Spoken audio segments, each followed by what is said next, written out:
नमस्कार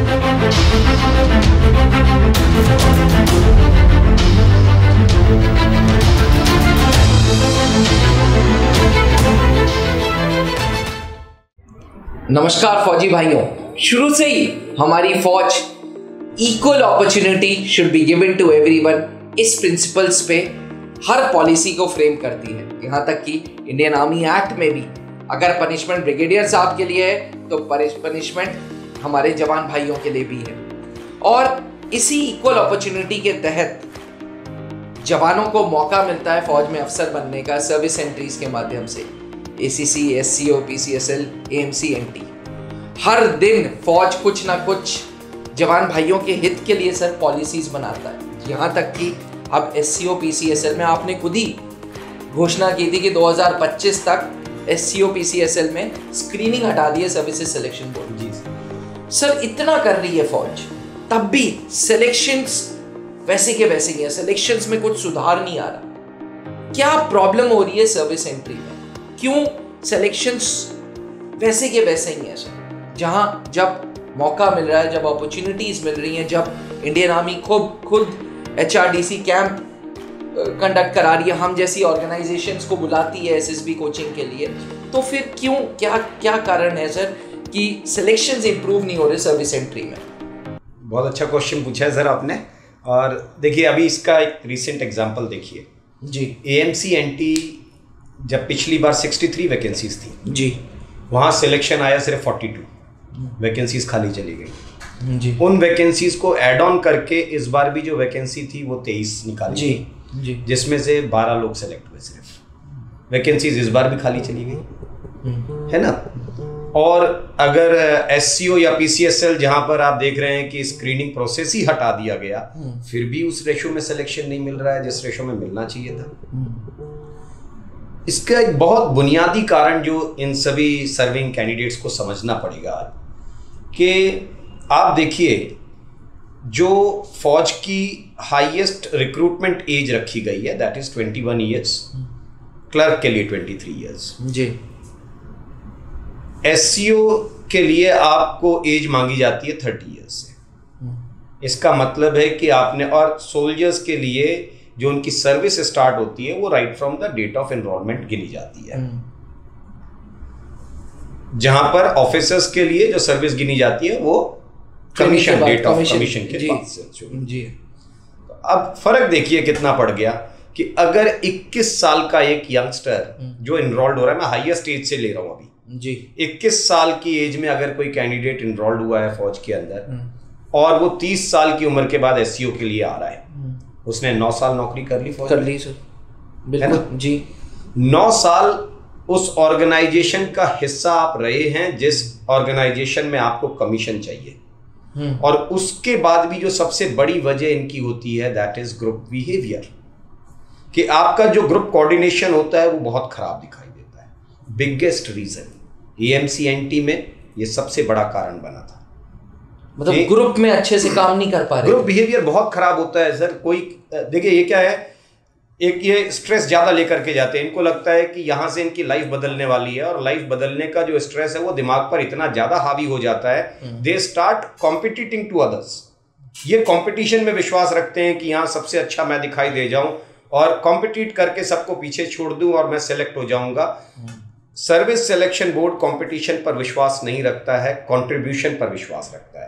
तो अगर आप कंट्रीब्यूट नहीं कर पा रहे हैं, और वो भी 9 साल नौकरी करने के बाद उस ऑर्गेनाइजेशन में, 9 साल में उस ऑर्गेनाइजेशन ने आपको बहुत कुछ सिखा दिया, तो कंट्रीब्यूशन क्यों नहीं सीख करके आए?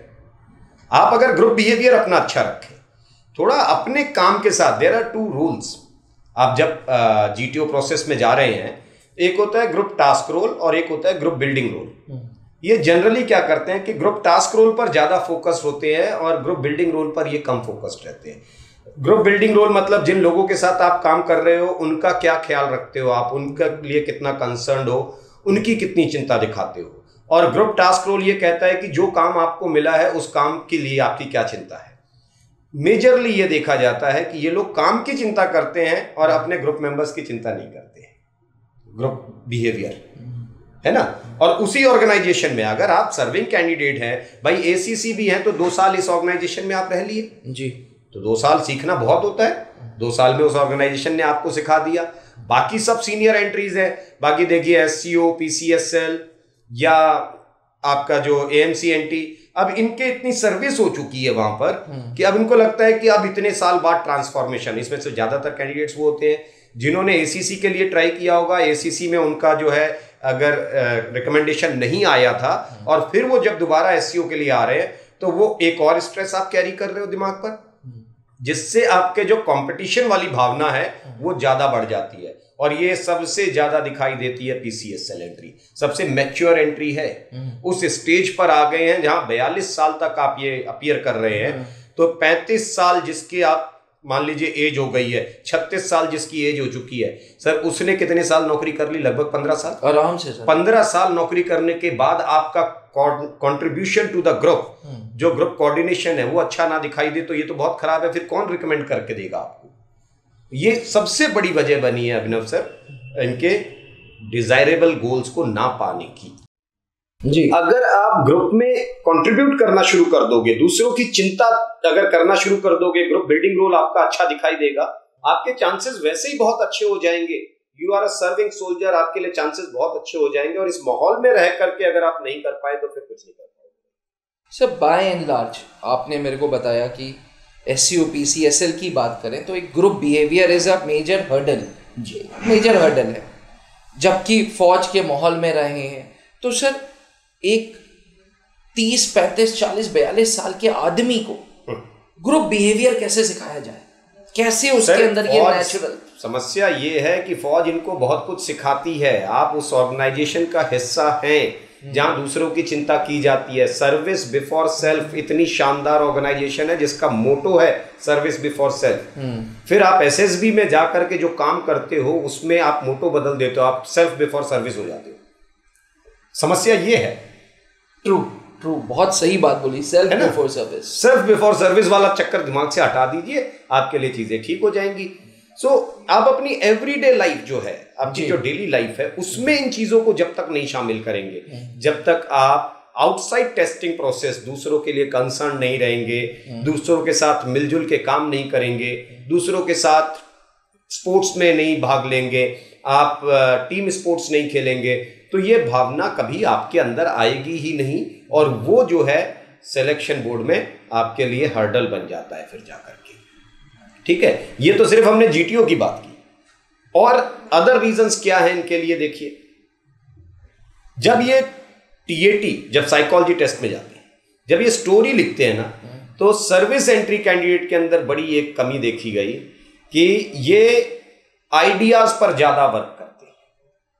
ये आइडिया पकड़ने की कोशिश करते रहते हैं, थीम उठाते हैं अलग अलग जगह से, इनके साथ के कोई रिकमेंड हो गए उनकी कहानियां पूछ लेंगे, इनके रेजिमेंट में जो ऑफिसर्स हैं उनसे कुछ कहानियों का असिस्टेंस मिल जाता है, और ये ऐसे आइडियाज लेकर के आ जाते हैं, अपने आइडियाज को इमेजिनेशन में कन्वर्ट नहीं कर पाते हैं। जबकि TAT is test of your imagination.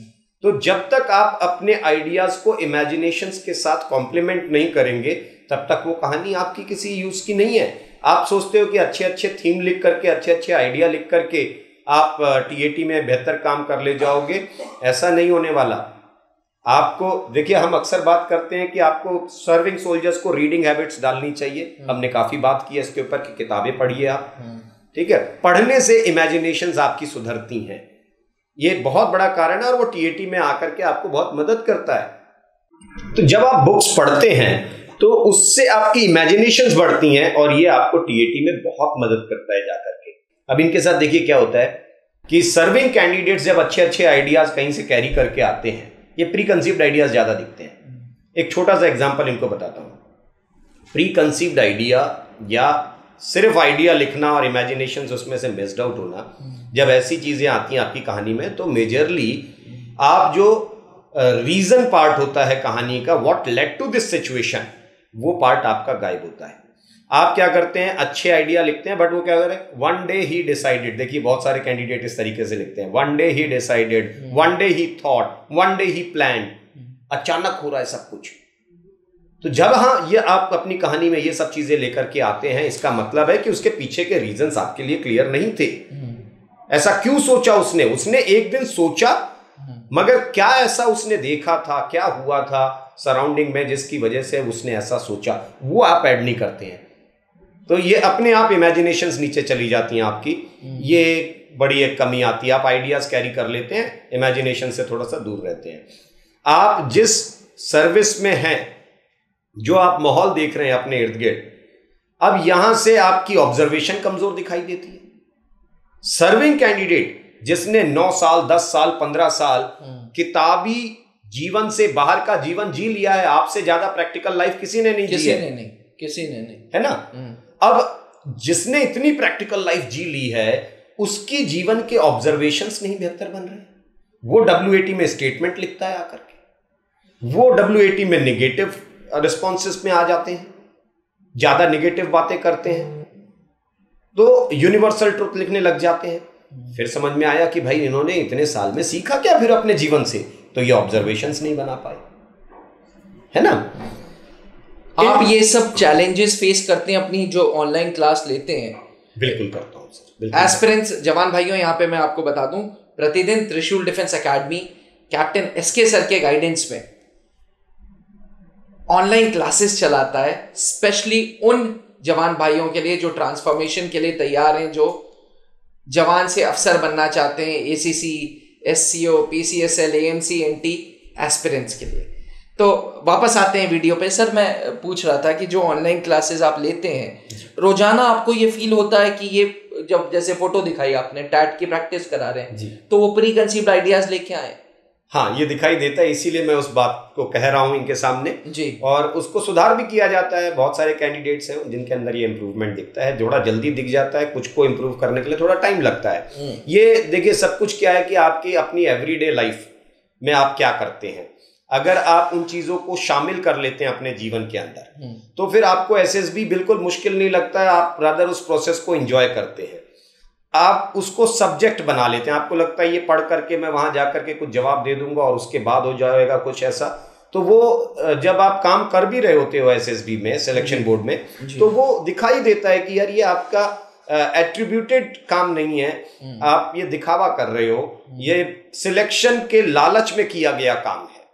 तो वो जो लालच पीछे दिखाई दे रहा होता है ना, वो साफ झलक जाता है आपके काम से। इस तरीके की समस्या है। अब देखिए, ये एक GTO, एक साइकोलॉजी।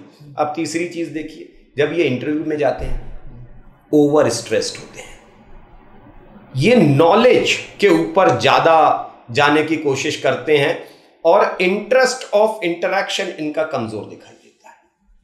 अच्छा, इंटरेस्ट ऑफ इंटरैक्शन इसलिए भी कमजोर दिखाई देता है सर्विंग कैंडिडेट्स के लिए, क्योंकि ये जिस जीवन को जी के आ रहे हैं, जहां पर कर्नल साहब कमांडिंग ऑफिसर हैं, ब्रिगेडियर साहब हैं तो ब्रिगेड कमांडर हैं। सोल्जर्स को जनरली ब्रिगेड कमांडर के पास मिलने का मौका मिलता नहीं है। आप तभी मिल पाते हो जब आपने बहुत बड़ा कोई काम कर दिया होगा, या ये रेगुलर प्रैक्टिस नहीं है। और आप तो हालांकि कमांडिंग ऑफिसर से भी बहुत कम मिल पाते हैं आप। ऐसा नहीं कि आप रोज कमांडिंग ऑफिसर से बात कर रहे हैं, एक दायरा है, एक हायरार्की है, वो बनाई गई है। जब आपका एक्सपोजर उस रैंक पे नहीं हुआ, जबकि सिलेक्शन बोर्ड में जो इंटरव्यू लेंगे वो कर्नल या ब्रिगेडियर रैंक ऑफिसर होंगे, आप खुशकिस्मत हैं तो मेजर जनरल साहब भी ले सकते हैं आपका इंटरव्यू। आप इतने बड़े रैंक के साथ इंटरेक्ट नहीं करते हैं अपनी लाइफ में, थोड़ा डरते हैं, थोड़ा पीछे रह जाते हैं उनसे, है ना, बहुत एक्सपोजर नहीं है उनके सामने आपका। और अब आप जब सिलेक्शन बोर्ड में पहुंचते हैं तो आपको जब ये आया कि भाई कर्नल साहब या ब्रिगेडियर साहब इंटरव्यू ले रहे हैं, तो वो जो पीछे के सारे डर थे ना, वो आप अपने दिमाग पर हावी करके लाते हो और वो फिर दिखाई देता है आपकी बातचीत में। देखिए, बहुत सुंदर प्रक्रिया है ये। जिस दिन आपका पर्सनल इंटरव्यू होता है, इसको आप इंटरव्यू ना माने, ये स्ट्रक्चर्ड पर्सनल इंटरैक्शन है। और इंटरैक्शन वही अच्छा लगता है जिसमें आपका एनर्जी लेवल अच्छा दिखाई दे, खुशमिजाजी दिखाई दे, इंटरेस्ट ऑफ इंटरैक्शन ज्यादा होना चाहिए।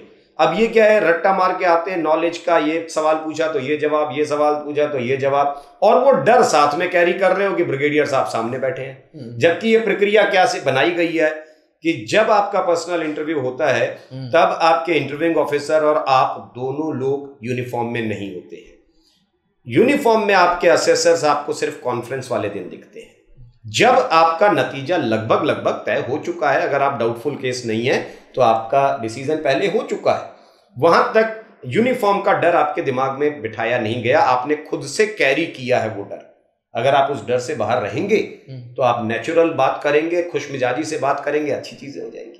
क्या बात है सर, मतलब तीनों फ्रंट पे आपने बताया, इंटरव्यू में, पर्सनल इंटरव्यू में किस तरीके का स्ट्रेस कैरी कर रहे हैं, साइकोलॉजिकल टेस्ट में क्या गलती कर रहे हैं, और GTO टेक्निक में क्या गलती कर रहे हैं।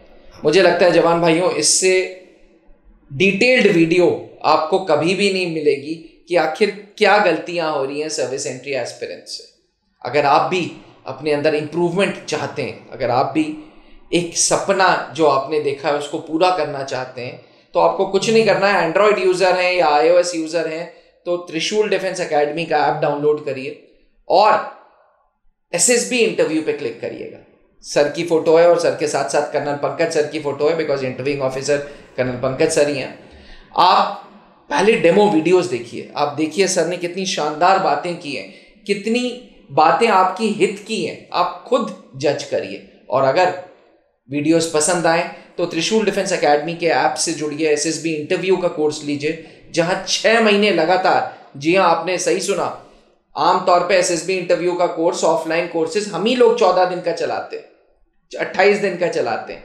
ये कोर्स स्पेशली डिजाइंड है जवान भाइयों के लिए, जहां 6 महीने तक लगातार आपको प्रतिदिन 1 घंटे लाइव क्लासेस मिलते हैं एंड इंटरैक्टिव क्लास होती है। ऐसा नहीं होता कि सर पढ़ा रहे हो आप कॉपी पेन पे नोट कर रहे हो, इट्स अ इंटरैक्टिव क्लास।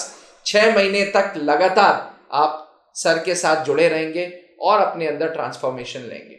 सबसे बड़ी बात, कभी भी छुट्टी मिलती है तो आप इस ऑनलाइन क्लासेस को ऑफलाइन क्लासेस में कन्वर्ट कर सकते हैं और ऑफलाइन क्लासेस की भी फील ले सकते हैं। अगर आप भी, आपके अंदर भी जिद है अफसर बनने की, अगर आप भी चाहते हैं ट्रांसफॉर्मेशन करने के लिए, तो अभी त्रिशूल डिफेंस एकेडमी का ऐप डाउनलोड करें और SSB इंटरव्यू के कोर्स के साथ जुड़ें। थैंक यू सर, मतलब मज़ा आ गया, इतने दिन बाद इतनी डिटेल्ड वीडियो आपने बताई, थैंक यू। आमतौर पे जवान भाइयों, या तो हम लोग ग्रुप बिहेवियर की बात करते हैं या साइकोलॉजी टेक्निक की बात करते हैं या इंटरव्यू टेक्निक की। ये बहुत दिन बाद ऐसी वीडियो है जिसमें तीनों टेक्निक में क्या फॉल्ट्स सर्विस एंट्री एस्पिरेंट्स कर रहे हैं सर ने बताया, और ये सिर्फ और सिर्फ एक तजुर्बेदार असेसर ही बता सकता है। इसीलिए सर को GTO एक्सपर्ट बोला जाता है। बने रहिएगा त्रिशूल डिफेंस एकेडमी के साथ। अगर चैनल को सब्सक्राइब नहीं किया तो जरूर सब्सक्राइब करें, ताकि हम आपके हित में ऐसी वीडियोस लाते रहें। थैंक यू, जय Hind. Thank you sir. Please. अब डिफेंस एग्जाम क्रैक करना हुआ और भी आसान, त्रिशूल डिफेंस एकेडमी लेकर आए हैं बिल्कुल ही एडवांस लर्निंग ऐप। तो आज ही ज्वाइन करें और स्टार्ट करें अपनी ऑनलाइन क्लासेस।